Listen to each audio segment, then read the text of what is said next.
여러분, 혹시 은행 이자율이랑 우리가 먹는 농산물 가격이 서로 연결되어 있다는 생각 해보셨나요?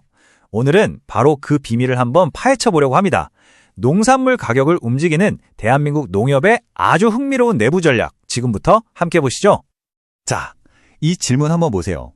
은행 이자율이 어떻게 비료값을 낮출 수 있을까요? 아니, 은행 이자랑 비료값이랑 무슨 상관이야? 싶으시죠? 그런데요, 이 전혀 상관없어 보이는 둘 사이에 아주 놀라운 연결고리가 숨어 있습니다. 바로 대한민국 농협 안에서 말이죠. 이 연결고리는 농민들의 부담을 덜어주는 아주 강력한 변화의 도구로 쓰이고 있습니다.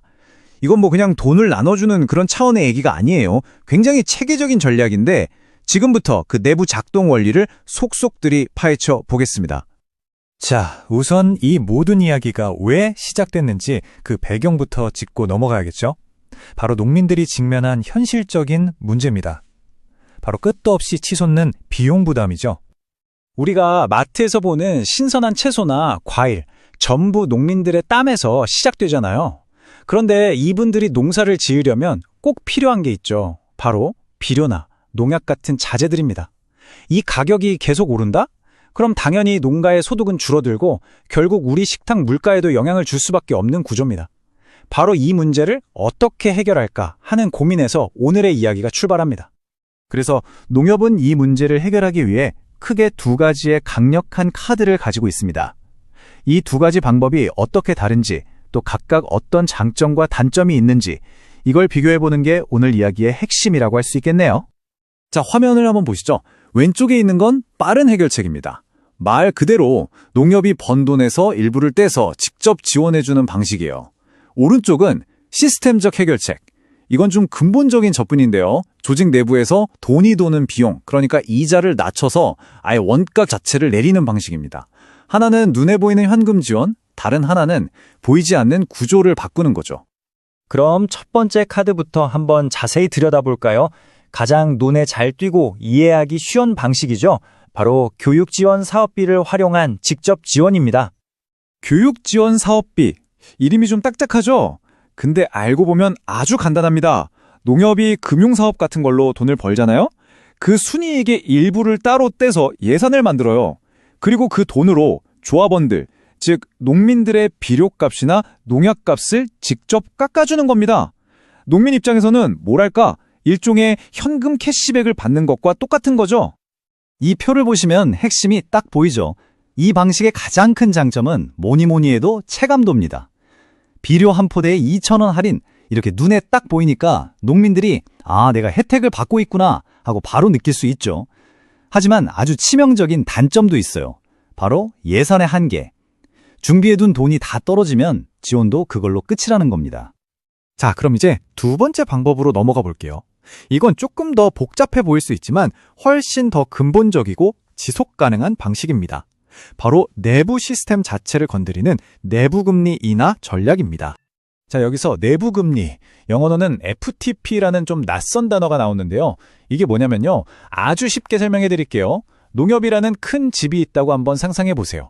이 집에는 돈을 관리하는 금융부서, 그러니까 아빠가 있고요. 장을 봐오는 구매부서, 엄마가 있는 거죠.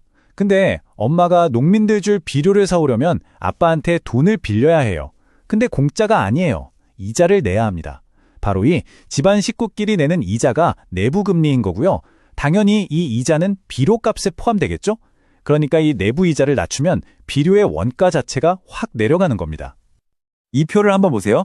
이 방식의 가장 큰 장점, 바로 지속 가능성입니다. 예산이 떨어지면 그냥 끝나버리는 일회성 지원이 아니에요. 시스템 자체를 바꿔서 꾸준하게 낮은 가격을 유지할 수 있게 만드는 거죠. 이건 마치 아플 때 진통제를 먹는 게 아니라 아예 병의 원인을 치료하는 것과 비슷합니다. 반면에 단점은 체감도가 낮다는 거예요. 농민들 입장에서는 가격이 왜 싸졌는지 그 내부 과정을 알기는 어렵다는 거죠. 그렇다면 이렇게 좋은 시스템적인 변화, 이건 도대체 어떻게 시작할 수 있는 걸까요? 그냥 말만 한다고 되는 건 아닐 텐데요. 지금부터는 단 한 사람의 목소리가 어떻게 거대한 조직을 움직여서 실제 가격 인하를 만들어내는지 그 흥미진진한 과정을 한번 따라가 보겠습니다. 모든 변화는 바로 이 한마디에서 시작됩니다.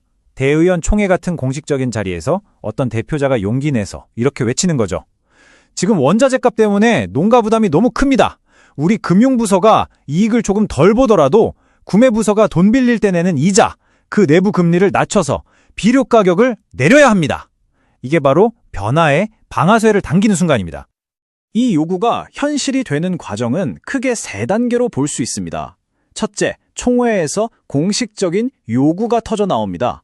둘째, 이 요구를 접수한 리스크관리위원회라는 곳에서 실제로 금리를 얼마나 어떻게 낮출지 분석하고 결정을 내립니다. 그리고 마지막으로 그 결정에 따라 구매부서의 원가가 낮아지고 농민들이 사는 자재 가격이 진짜로 인하되는 결과로 이어지는 거죠. 물론 이 단계들 뒤에는 보이지 않는 아주 치열한 행정 절차들이 있습니다. 그냥 말로만 하는 게 아니라 공식 제안서가 만들어지고요. 금리를 내렸을 때 조직 전체에 어떤 영향이 있을지 데이터로 시뮬레이션까지 돌려봅니다. 그리고 위원회는 좋아, 특정 자금에 한해서 6개월 동안 금리를 1.5% 인하한다. 이런 식으로 아주 구체적인 결정을 내리죠. 이 결정이 전산에 입력되는 순간 드디어 변화는 현실이 되는 겁니다. 바로 이 화면에 보이는 조직들이 이 모든 과정의 핵심 플레이어들입니다. 예산을 결정하는 이사회와 대원총회, 그리고 금리를 결정하는 리스크관리위원회, 이들의 손에서 농민들에게 돌아가는 실질적인 혜택의 크기가 정해지는 셈이죠. 그리고 마침내 이 모든 절차가 끝나면 이런 공식 공지가 딱 붙게 됩니다. 대위원 총회의 강력한 요구와 리스크관리위원회의 결정에 따라 비료 가격을 인하합니다.